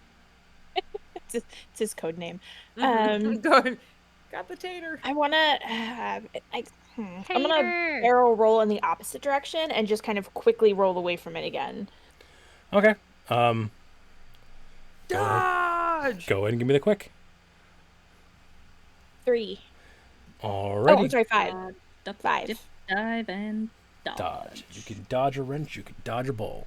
So it got +3 on its 3, so that's a 6. So go ahead and take yourself 1 stress. And now the pièce de résistance. I am burning the last token on this. You have -2 to the roll. Wait, who is this for? This is for Me. Kian. I would like to use my once a session I can fly in front of another player and protect him from damage. Motherfucker. Okay. Oh! Well then, get fucked. Well done. So then give me and this is going to be a forceful too because you're literally body blocking. Yep. So yeah, give me a forceful defense. I'm also going to spend my last token. Okay. Um, The move that Minnie can do now that they don't have the rider. Yep. Yeah, so Minnie is going to fly right in front of Kian and just kind of like completely body block. Sounds good. What's your end total? I haven't rolled yet. Okay, well, do that. Get on it. I'm just kidding. Have you tried doing better?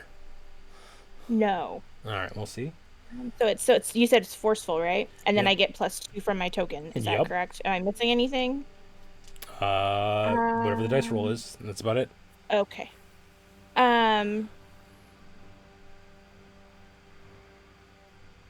7. Okay, they got a 1. So yeah, there's just nothing. you win. Fucking yeah. The impenetrable wall that is Minnie Smalls. It is then Minnie's turn. Oh, good. Oh God. As a reminder, there are 2 free invokes still on the board. The frayed knot and The moderate Switch up? frame Hurrying. for the consequences.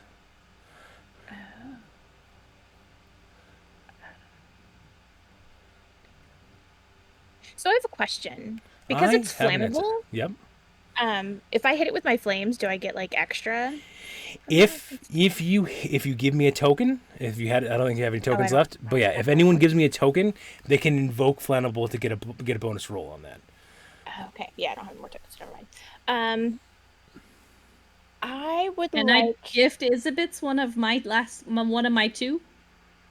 Oh, I don't want to do that for you. You can you. I don't. I can't burn it. I spit ice. Yeah. But like, what if you need it to like defend or One something? more. Or I could give, because I have all the ones from today and have not used any. Normally, it's not allowed, but fuck it, it's the finale. If people want to donate, they can donate. Teamwork makes the dream work. Yeah. Then I would like to invoke flammable, Okay. Okay. Gives you a +2 onto the roll. Oh, Are you taking and any I of the would free like to- invokes? Take them both. take them both. wait, Traditionally, that's I the will wrong say, remember, numbers wise, it is Go better big or to go just home. to overwhelm To the clear thing the board. completely and Yeah. clear the board. If you are going for the big attack, if you're going to contemplate even taking one, take everything on the board and just overload whatever is happening. I mean, One person having +4 is better than 2 people having +2. That. Just Is like everybody- mathematically speaking. Numbers Is everybody okay with that though? is what? Is everybody okay with that? I'm fine. Do it. Do it. Okay, I guess I'm gonna clear the board then. All right. So you have +6 plus your forceful plus whatever you roll. Okay. So a 6. So it's a +9 without my roll. Okay. Good. I'm definitely going to survive this. 12. Motherfucker. Okay. That's a -2 on the die. That's not going to help at all. So that is an 11.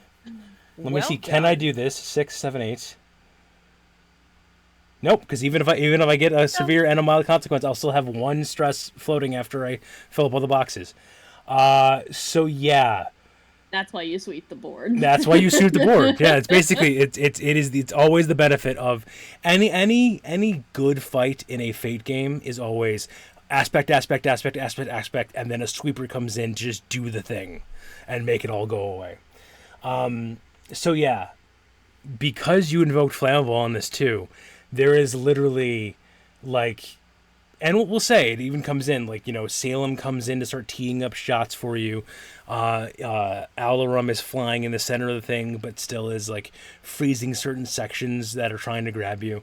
And then Minnie just starts breathing fire and breathing fire and breathing fire. And as you guys are flying away from the little islet, archipelago, whatever you want to call it, the vines are burning and you can see it spreading from island to island to island. So this isn't something that you'd ever have to come back and deal with. You dealt with it. You were just trying to survive, but you dealt with it. It is just dead. You know that it'll keep on burning until it's all burned up. That's just how we do. So we get to the caldera. Micah gets introduced. You guys are the last hold to arrive. So you are all led with your dragons to the upper balconies. And as you are standing in these upper balconies with your dragons, you are staring down at a pit full of sand with eggs in the center of it. And doors open in the back. And the kids... Now, there are 50, I believe, 50, 25? Some ungodly number of holds. There are, like, 10 eggs this season. So, not everyone's going to get an egg. And as you are scanning over and seeing the different... applicants and hopefuls. Ava, go ahead and give me a flip. I'm going to know what's going to happen from it. Do not tell me the results just yet. Okay. Because as you are all kind of willfully staring on Micah, Esther, you see a boy, 15 years of age. He has your eyes. He has his father's smile. And one last time, we slip away to sepia. As 15 years ago, before becoming a commander of her own Warren, Esther decides that she's going to get away from it all. she's going to renounce the Warrenguard. There's only one person that she's ever wanted to be with. She flies back to her homehold, has Thawne wait outside, and she sneaks up. And there she is, framed perfectly in the sunrise. And as you take a step, and as you inhale to call her name, her 2 kids come running up and give her hugs. And a man who you know, he was around, may have even been one of the bullies from back in the day, but he's grown out of it, walks in and scoops her up into his arms, and they all go home together. We cut to a bar with Esther drinking everyone under the table, except for a rakishly good-looking man with a smile that is now down on the sands. We cut to a scene. We see a wall as we hear thumping noises. We know what's happening. And then 9 months later, we cut to an Esther that is more embittered than we've seen before. Knocking on a door, handing over a bundle and saying, "I have to ride dragons." And turning around and walking away.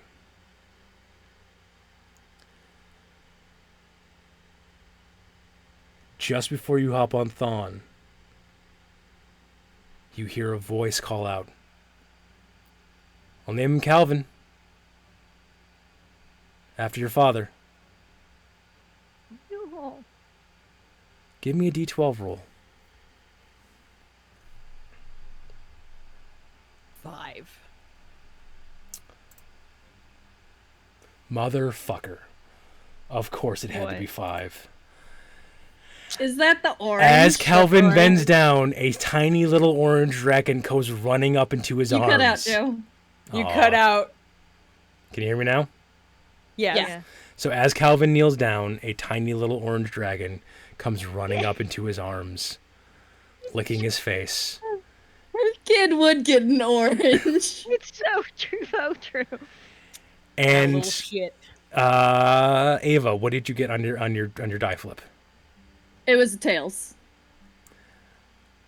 So a bittersweet moment as you see Micah Oh no. stand up after no. everyone has left, and they Oh, turn around no. and they walk away.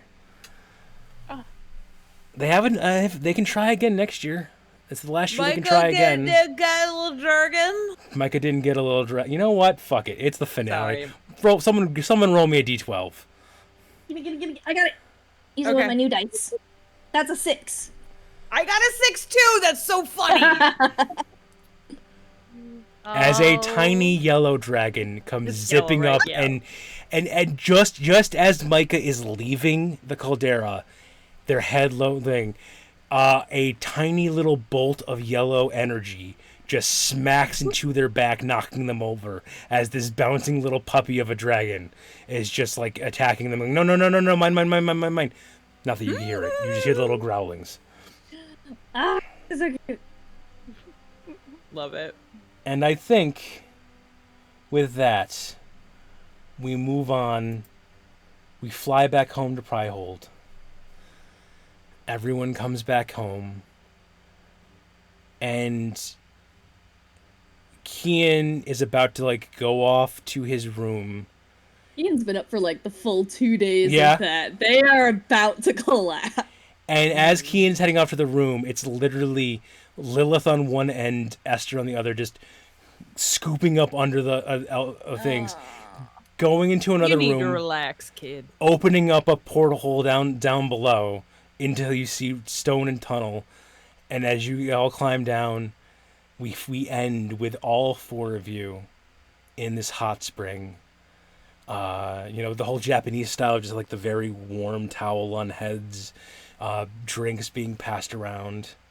A bottle gets handed to Kian from somewhere. I assume Kian takes a sip, passes Oh, it yeah. on. Oh yeah. And as Kian kind of like drifts off into that sleep of I'm in water, I shouldn't fully fall asleep, but it's too relaxing. But with the people enough around next to him to kind of keep him propped up. I'm too tired to be angry. There's just the camera zooms in and lingers on some scars forming on Kian. Not in a bad way, but just the fact that scars have been forming now. Wounds have happened, wounds have healed, and that is in fact the way it all works. Wounds will heal. And I think with that we're done.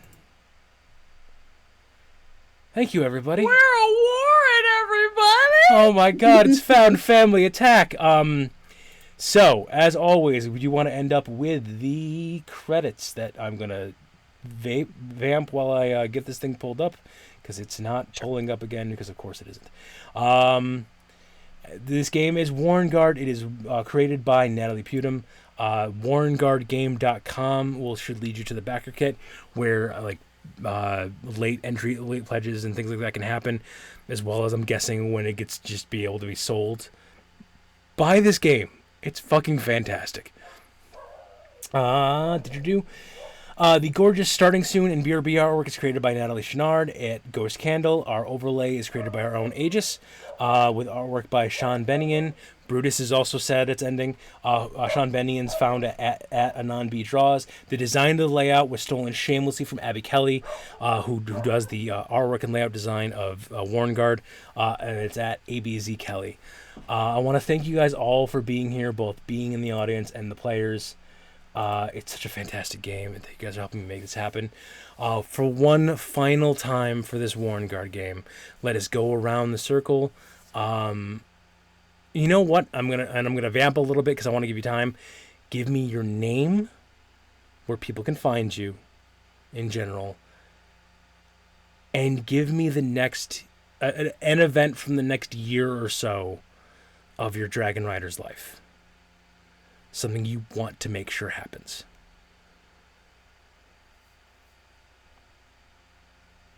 So let's start with Aegis. I mean, you can find me here where we are currently streaming, which is the Aegis and Pred that you can actually see on my little name tag there, right there, Aegis and Pred, at Twitch. And I play Esther, who rides the yellow dragon Thawne. She's had a tough life. But I think in the next year or so, she's going to get seeing her son get the orange dragon and be chosen and go off to his dragon training. I think she's going to try and maybe reach out, see how, because he doesn't know who his mom is.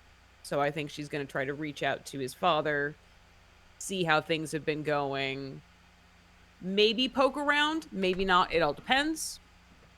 So I think she's going to try to do something along those lines. So I think we have a scene where Calvin, it's 3 years on now. Calvin is 18 and just graduated. Strings have been pulled. And for the first time in a very long time, Pridehold is at full complement as fresh-faced Calvin comes flying into land and pulls out his paperwork. And walks into the Warren, walks over to where the bar is, where an older noble gentleman is filling up a drink for Esther and has his hand on hers. And as the newcomer comes up, he stands back and leaves, and she turns, and he proudly hands over his assignment paperwork. Salem, or Chris, Lou. I just want to add on to that, not to like take away from that or anything. I feel like sometime after he's introduced, around that time, Kian will like ask, let's say Lilith, and just ask her and be like, "Did I look that young when I came here?" Oh, I've got plans. Don't worry, I've got plans. Lou.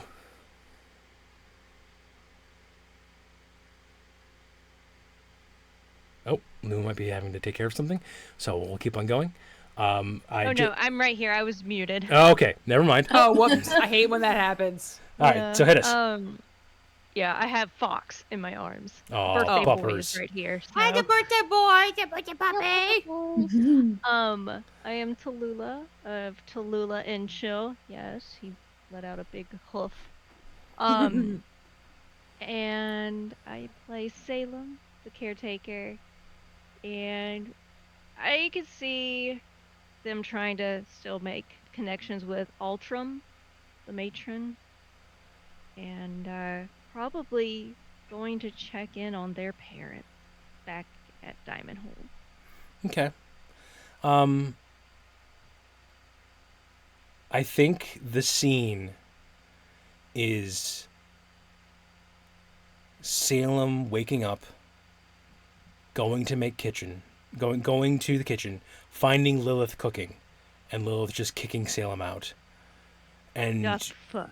when Salem does, basically anytime Salem is doing things, literally like someone from the Warren is blocking them, up to and including Esther just with a broom, just doing like the go on, get, take a break, take a vacation, you need one, go on.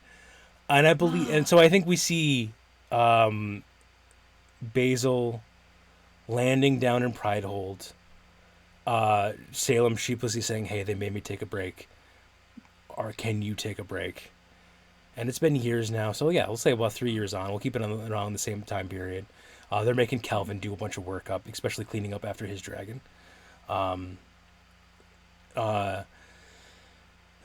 So she hops on the back of Basil, and it's very much the parents are retired from being Warrenguard at this point. So she lands, or Basil lands, Altram gets off, and the last thing we see with that is of Salem walking over to two very old, very venerated dragon riders, hand in hand with Altram, and saying, "Hey, these are my parents." Yeah. Elizabeth. I'm Elizabeth, or Elizabeth. I will be on Shadows of Nox on Sunday running Call of Cthulhu. And eventually I will be on Lucas G Variety playing Fallout, but I'm not sure when they're picking that back up. And then on Wednesdays, I am on Shadows of Nox as well for Power Rangers, either on YouTube for the podcast release or streaming on their Twitch channel, playing Power Ranger Centurion. I play Lilith. Sorry, my mind went in like 4 different directions when you said my name, and I tried to focus. I'm playing Lilith, the Outsider, and I am riding the Bronze Dragon Mini Smalls. I don't know. I feel like something Lilith would want to do is, she would want to try to, how do I want to put this? She would want to try to be more of a team member than she has been, but she would also want to do it in a way that if anybody called her out on it, she would absolutely deny it, and be incredibly snarky. Salem comes down and the dishes are done, and did you do? No, I didn't. Why would I do the dishes? Like that sort of thing. Just full on cat mode. Yeah. Okay, I've got this. So full on cat mode of the, no, there's no, it's just a coincidence that I'm in the same room as you. It's not because I want to be here. And I think we see God, one of the cats here is the epitome of that. Esther filling out, just to kind of bring everything full circle. Esther filling out like the yearly reviews of everybody, And normally it is just bare minimum, do whatever, but I think it is like literally it's, taking time. Like you see, little vignettes of Lilith helping train Calvin more, as the new fresh face. Lilith cleaning up, Lilith cooking for people, with Salem gone, Lilith making sure everything is done right. And I think it's like the Doogie Howser. I know I'm dating myself with this of the dun, dun, dun, dun, dun, like typing away at the Yeah. I think, and I think the final line of the entry is, overall, I think Lilith has matured into a fully respectable dragon rider. And as Esther dots the line, we see Lilith again, buck naked, just full on walk by in the background, yelling at who took my booze out of the hot springs. Just kidding. And last but Just not kidding. least, Delete. Yeah. Scratch that. Scratch. Ava. White out, you know. Yes. I am Ava Rogers. You can find me on Twitter, technically, at That Nerdy Writer. Monday nights over on Shadows of Nox, where I'm currently running a sci-fi game called Adrift using the basic RPG system that Call of Cthulhu is based on, or is based on Call of Cthulhu. It's the same system by the same people. And I played Kian, the not as happy-go-lucky as they appeared writer of the Blue Dragon Alarum.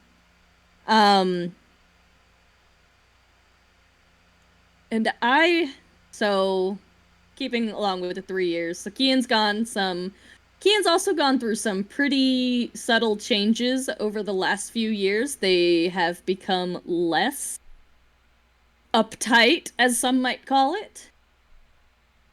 They've loosened up a lot. A bit more actual personality has started to appear. That's not stickler for rules. And turns out they're a little bit mischievous. But Yay. for about, 3 years on, they have taken, I think, we'll say Kalira and Kian have become pretty close. Yay! And Kian has taken her to what used to be Emberhold. Okay. And his old home. And while there, he takes off a necklace that he has never once taken off. It used to belong to his brother. And he's going to bury it here. Because he's no longer the replacement for River.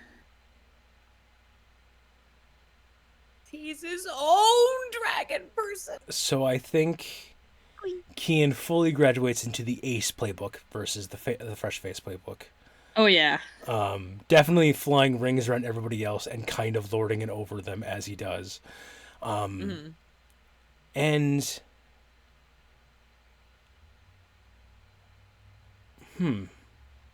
I'll do it this way. I think... Oh, okay. So, important question for you, and possibly, good heartbreak. 3.5 years down the line. So this is after, Calvin has been running around as a fresh face a bit. After, Kian literally is staring like, I was never, no. Again, just Calvin being a stickler up in his room while the four of you are down in the hot springs. Like, no, we're not letting him down here. I get why now. Corvin approaches you. There's been a move to reclaim certain holds. There's a call out there for basically people to put hold names forward and for members of the Warrenguard to go and basically protect the people that are trying to reclaim the hold. The ghost hold is what they're called. He gives you a letter from the Dragon Master General basically asking Corvin if Emberhold should be put on the list.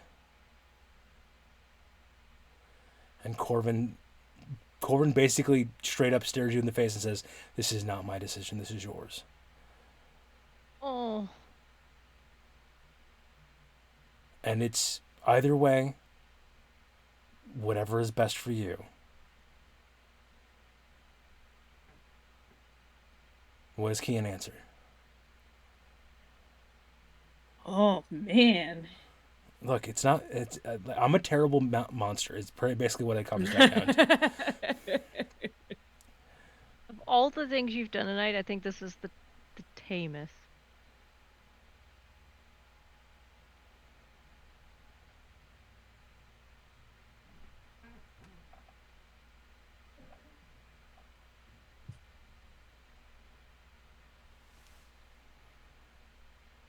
I don't want to just flip a coin for this decision. Well, yeah, thank you. I wouldn't either. Good no. idea.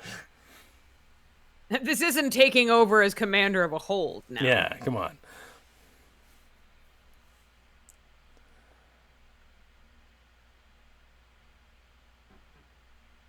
Oh man, this is a tough decision. You should have warned me. I could have come up with I- Kian's answer before this moment. I didn't have this question until I started talking 5 seconds ago.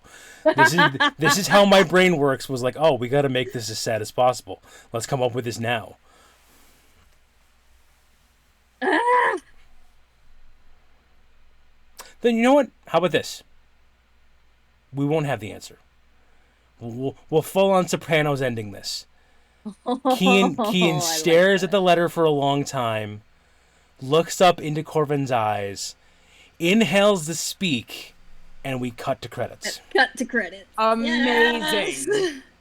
Yes. All right, folks. Absolutely. That is going to be the end of us doing Warrenguard. Thank you for being us. Thank you for being here. Thank you for watching it.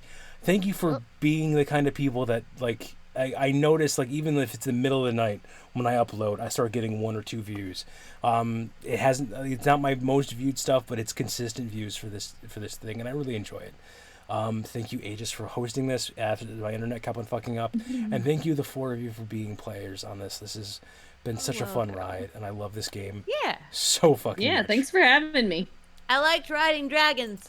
Whoa, dragons! All right. Yeah, I need to stop fucking yawning. Why? Goodbye, everybody. We're gonna say Dragons, goodbye to down YouTube. family. Bye, Bye, YouTube. YouTube. Bye, YouTube. Bye, YouTube. Peace out.